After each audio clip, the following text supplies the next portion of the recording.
Pastor's Heart and Dominic Steele, and thanks for joining us. In a moment we're going to be talking about Amazing Place, a biblical theology of geography, with Matthew Sleeman. He's a lecturer in New Testament at Oak Hill Theological College in London. Before we get to Matthew though, just a couple of things. We'd like your help in getting the word out on the Pastor's Heart. You could share us on Facebook, you could just email a friend and tell them about us and this ministry and how it could be useful to them. You can subscribe to the Pastor's Heart.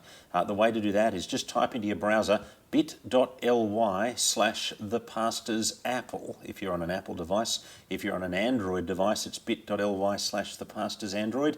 Or if you'd like to subscribe to our YouTube channel, it's bit.ly/thepastor'syoutube. We'd love it if you could financially help us out. There's 3 of us, or 4 of us work on this ministry, and the other 3 of them get paid for it. And we do really rely on your support. If you want to help us out, it's bit.ly/thepastor'spatreon. Now, Matthew Sleeman, very good to see you. Great to be here with you, Dominic. It's a long time since 1994 and first year Theological College and sitting next to each other. We were there together at Moore College. Yeah. I used to say to people, I would sit there and say, "What was that?" And he would say, "I don't know." I had a massive Apple computer that I used to carry, a classic, and just sit and type notes. Yeah. Could you see the front? That's right. Matthew actually came from the UK and arrived the morning of the first lecture, jet-lagged. That's right. Now, you'd been in Australia, though, before doing a PhD on geography. That's right, I'm a human geographer. So before that time at Moore College, I conducted some research towards a PhD looking at Aboriginal citizenship in South Australia. So Aboriginal politics in one small community. Fell in love with an Australian girl? I did. We met in a library and she was the best finding of my research. And she lived in Sydney, so you felt the call to study theological theology in Sydney? The only call I could have at the time. And since then you've done another PhD in place. Yes, so I then trained for ordination in the Church of England, and after my curacy I got the chance to go to Moore College and do a PhD through London University looking at the Book of Acts and Jesus' ascension into heaven and the difference that it makes for believers on earth for Jesus to be in heaven. Right. Now, I'm going to come back to that in a moment. But, the Pastor's Heart, what's God been doing on your heart recently? Well, before coming to Sydney, I was in Keswick in the Lake District in England for the convention. Great week of teaching with Ray Ortland, looking at Romans 8. And I think what working on me from that is Romans 8:28, that all things work for the good of those who love God and called according to his purpose. How does that land for you at the moment? I'm a kind of anxious kind of guy, and I guess there's pastors out there who sometimes suffer with that kind of thing, 1 or 2 maybe. And or many. And just that reminder that all things are working together, not just thrown together, but working together for the good of the gospel and the good of those who are in the gospel. And that includes little anxious old me, and I'm really thankful for that. Now, biblical theology of place. What is place, first of all? Well, we might think about a place as just a point on the map. I'd say, no, it's more than that.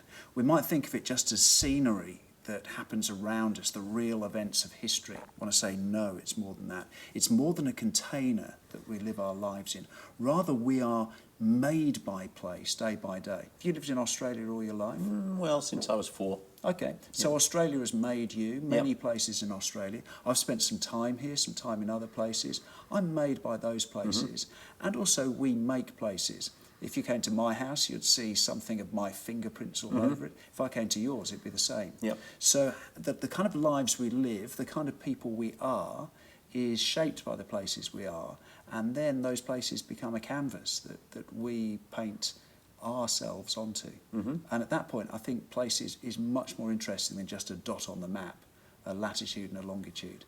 Rather, it's a place for ministry, for discipleship, and for living for Jesus, who's Lord of all places. Now, everything you've just said, except for the last sentence, you could say as a secular geographer, but then you, I think, or not. I think you're right. The secular geographer would not say Jesus is Lord of all places. No, yeah. Yep. So how does your Christian mind come to bear on what you've just said? Yeah. Okay, I don't know if you remember when I said about Romans 8:28. I talked about all things working together. Mm-hmm. There's a present-day geographical idea of things being thrown together. Mm-hmm. People talk about thrown togetherness. We'd look at the city of Sydney and there are millions of people, moment by moment, throwing together their lives in a way that we can't get our hands onto.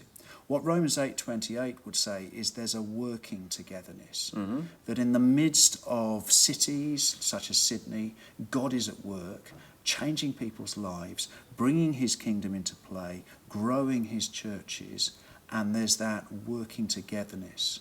If geography literally is writing the earth, geography, then what kind of geography is the gospel writing in our day and age?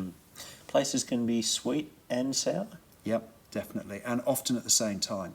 As different people are trying to build their particular project in exactly the same place at the same time. You can think of world wars, that's pretty sour. You can think of the sweetness of a holiday, a beautiful sunset, the place you've hoped to be all year. That'll be sweet.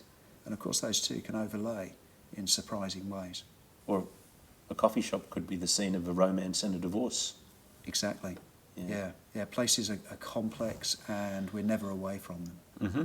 What's a biblical theology of place? I mean, as soon as I say that, I think of God's people under God's rule in God's place. But you want to take it from there? I want to take it on from there. So when we were at Moore College, Graham Goldsworthy was the flavour of the month, and I'd hear a lot of talk. You'd hear a lot of talk. He's still a hero of mine. Well, let's give honour where honour is due. We'd hear about salvation. Let me get it right. Salvation history. Yep. And under my breath, you probably wouldn't hear this. I go and geography. So salvation history, and you would be whispering from the third row. And geography. So what's salvation geography? Salvation geography isn't something that's extra. It's not that you've got salvation history and I'm trying to come in with something extra. Rather, if we think left foot and right foot, when we walk, both of them are in play. History and geography always move together. So you've got that in that Genesis 12 statement. What was your statement again? God's people under God's rule in God's place. So in God's place and moving through time and through places. We can think of Abraham building altars. We can think of the Old Testament people of God. We can project that through to Jesus taking our place on the cross and to Jesus returning when he comes again to earth to bring in the new heavens and the new earth. There's a rich geography that runs through that runs through our cities and our villages and the places where you and I live as disciples and where ministry happens. So, does it matter where does it matter where a particular thing happened? What you got in mind? Well, Caesarea Philippi. Does it matter that exchange happened? Who do people say that I am in Caesarea Philippi as opposed to in Capernaum?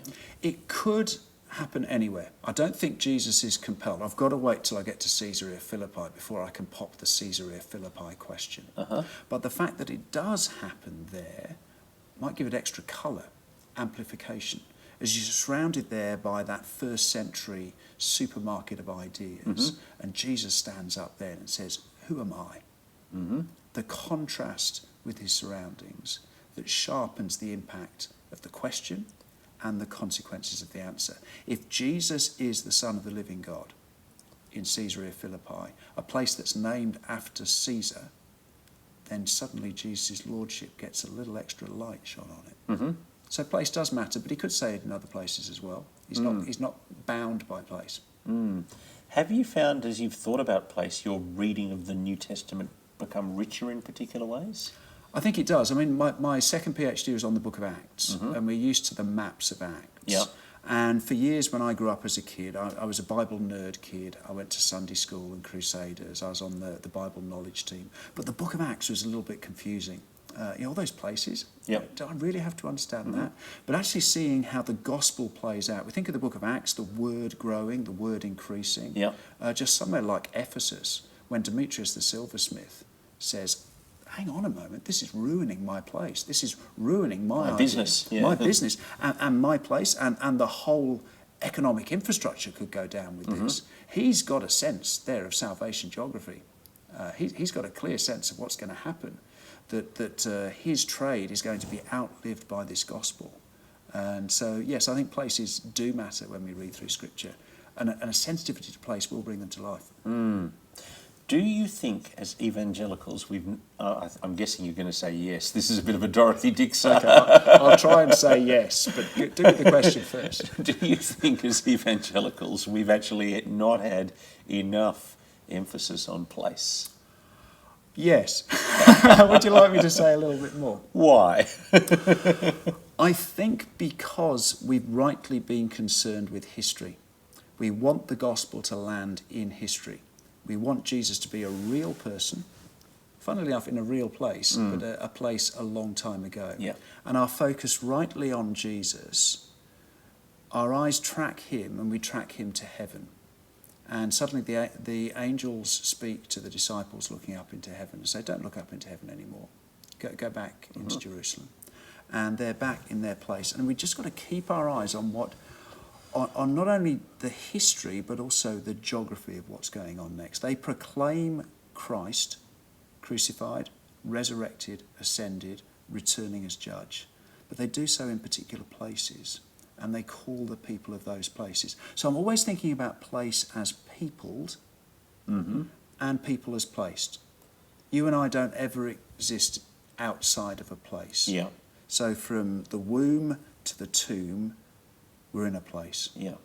So we can't escape that. And I mean, we'll come back to Acts in a minute, and the question about our emphasis on place as we read the Bible. But just how are you different to me by the places you've been associated with?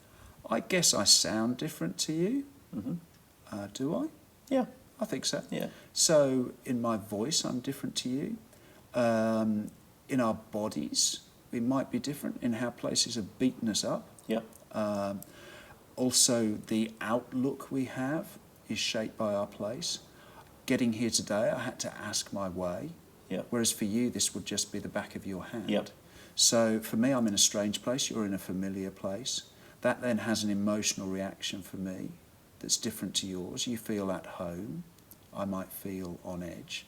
So my whole... The cameras help. The cameras help, and the bright lights, but no one need know about those. But our whole person has shifted. You know, if we are souls who are embodied, if we're embodied souls who are then situated in a culture, in a society, our places are at work on us all the time. Even down to, you've got that rough bit of skin on your hand where your pen is rubbed away. Yeah. You know, just as the way the things we hold can shape us, so the places rub us away, change our hearts, give our hearts things that we desire and long for, things that we fear. And just as we would want to bring our hearts under the gospel, so too within that, the places that we're shaping and shaped by, to see those under the lordship of Christ. Okay, back to the book of Acts. Yeah. Tell us about the significance of place there. When you turn to Jesus as Lord, so if you're Cornelius or one of those people packed into his house and you hear Peter in Acts 10 say, Jesus is Lord, you are living in another Caesarea, a different one, another place where Caesar will be Lord. But how are you going to live then as a Christian centurion or the servant of a Christian centurion? Or if you're the Philippian jailer, what does it mean the next day to be a Christian Philippian jailer? Do you have to quit? Or do you run your prison in a different way? Yeah. There's 100 questions there that just bubble up the next day when you unlock the cells. Yeah. Do you treat people differently? Do you whip them as hard as you used to? Those kind of things are complicated. Yeah. Those guys in the book of Acts are embedded in relationships in their place, and the gospel calls them to live for Jesus. In the same way, you and I are embedded and entangled in our situations. If we're thinking about pastors, we are pastoring people whose networks extend far beyond our gatherings into real life situations where they might face all sorts of consequences for standing for Christ. Big consequences, little consequences, positives, negatives. Place matters in the book of Acts, and it matters for us as well. Does that help the book of Acts? How do you think people have left that out? Where do you see that missing? I think sometimes we reduce the gospel to just a message about when we die. I think that can be a temptation. What's my get out of judgment unscathed card? Mm-hmm. And we've probably seen that in different ways as people have come to Christ. They've grown beyond that understanding to see his call upon their life, or they haven't, and some of them have dropped away. Mm-hmm. Now, having an understanding of place at that point and my place in it, if I am living for Jesus, I look around in a different way.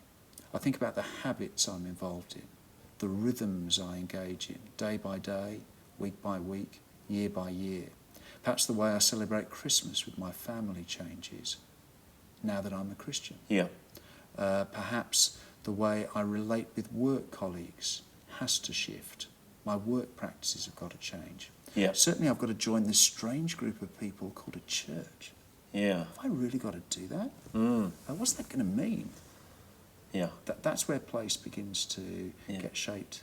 And if it's just a get out of jail card, then life can go on as usual. Yeah. But I don't think that's the full depth of the gospel. If we're called to be new creations, and that new creation reality is breaking in now, if you and I are meant to grow in godliness, if our churches are meant to be stronger next year in our hope in the Lord Jesus and in the gospel than Yeah. this year, then things have got to shift. And our places will be both instruments of that and arenas where it can happen and must happen. Does that make sense? Yeah. Yeah. What about Jesus and the place that Jesus both was and is? So Jesus, becoming a human being, comes into a place. He's got this fleshy stuff. He dies on a cross in a place and rises from the dead in this flesh. Yeah. And in that sense, he's not lost it.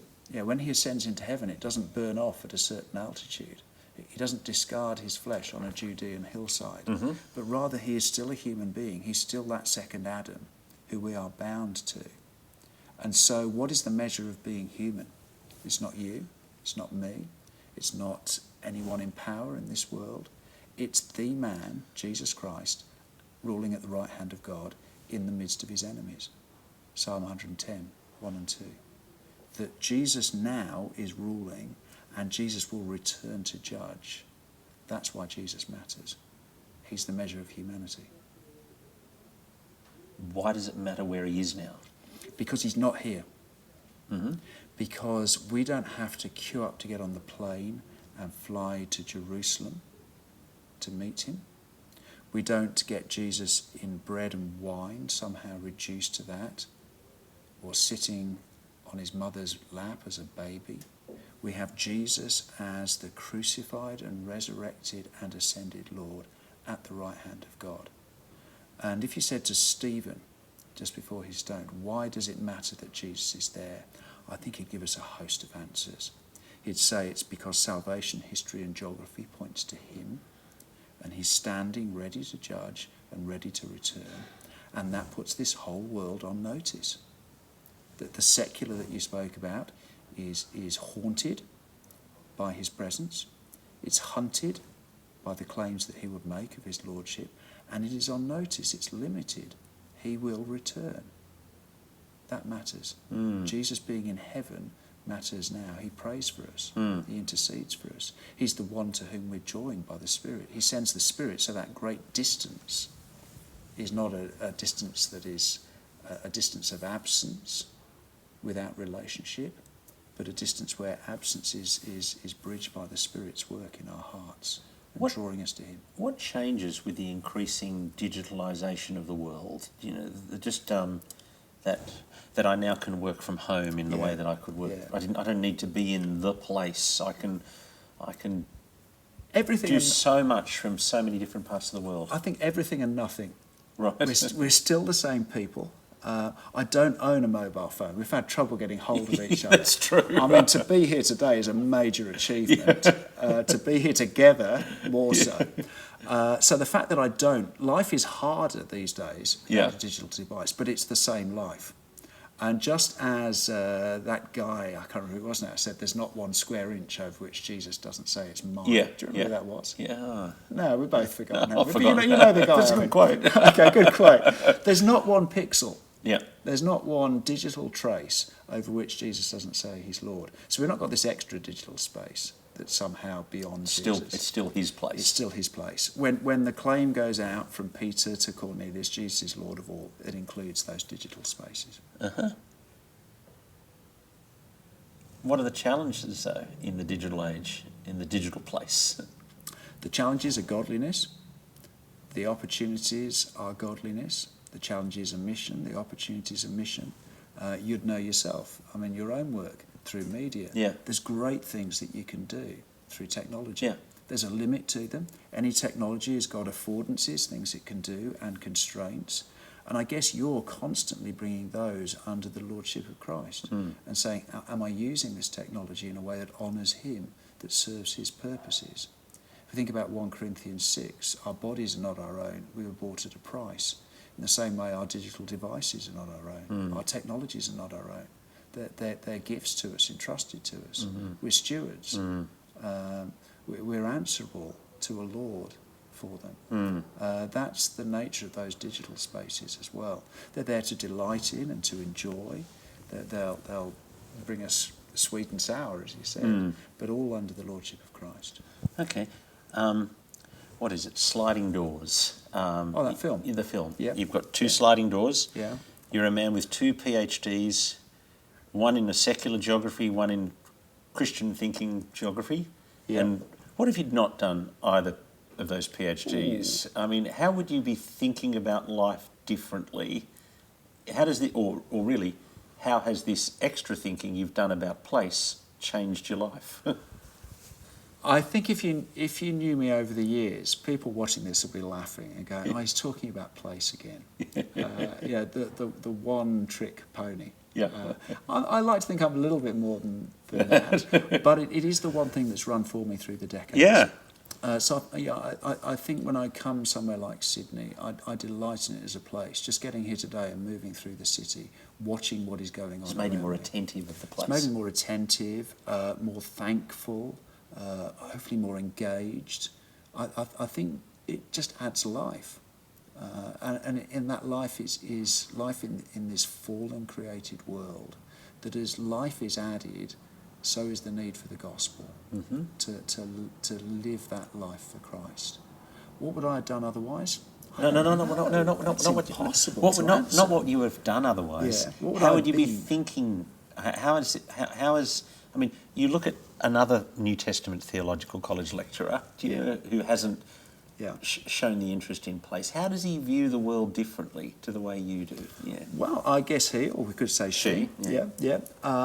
I think a good New Testament lecturer will get there, because the New Testament happens in place and time. So just they'll be a good historian, they'll be attentive to place. So I look at my colleagues at Oak Hill College who teach New Testament and haven't got geography PhDs. They're not is most of the rest of them. Most of them. They're not that impoverished because the gospel, the Bible, invites us to inhabit place. So I think I just got there through a particular way, but not the only way to get there. Yeah. How does thinking about place change my evangelism? Has it changed your evangelism? I think if we think of Jesus saying, go and catch people, go and be fishers of people. If you're a fisher person, got to be careful with the gender inclusive language, haven't you? If you're a fisher person, you've got to find some water. You can't fish on land. And then the kind of water you've got will influence what kind of fishing you do. So I'm standing in a quiet stream in southern England. I can fly fish. Just drop a fly across the surface of still water. If I'm standing out on the North Heads of Sydney, that's not going to work. I'm probably going to drown. I've got to take a different approach there. So I think sensitivity to place doesn't change the gospel, but changes how we live and how we land the gospel. I think one thing it does for me is it makes me ask questions. I'm travelling here on a bus, I'm looking out the window, I'm asking myself questions about the place. How does this place work? What's it like to live here? What are the desires of the people here? What are the fears that they've got? And suddenly there are hooks in those questions that the gospel can both subvert. You're not going to get your desires met in that way. Jesus is the only one who will fulfill that. And not only subvert, but also will fulfill it, will bring the true fulfilment of what you long for. So we can suddenly look at the places we're in and think, what are the people here desiring for? And then bring those desires to the gospel. There's several steps going on there. It's not an easy task, but it's a real one, a real life situation for us. In your first PhD, you looked at an Aboriginal community, Yep. An Australian Indigenous community. Yeah.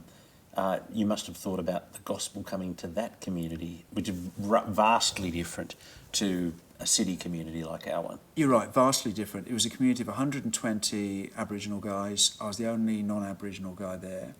As soon as they knew I was from England, Captain Cook mob. And you find yourself saying sorry for all sorts of things.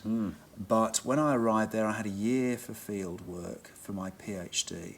And I remember thanking God that he'd brought me to this place where I was just there to live, to get to know people. A great opportunity. People who are different from me, but the same as me. Very different life experiences, but the same heart, the same need for Jesus. And yeah, a great delight in being in a place like that. Yeah. Challenges, but delight. Yeah. That's great. Matthew, thanks very much for coming and sharing with us this afternoon. Thanks for having me. My guest this afternoon has been Matthew Sleeman. Matthew, a lecturer in the New Testament at Oak Hill Theological College.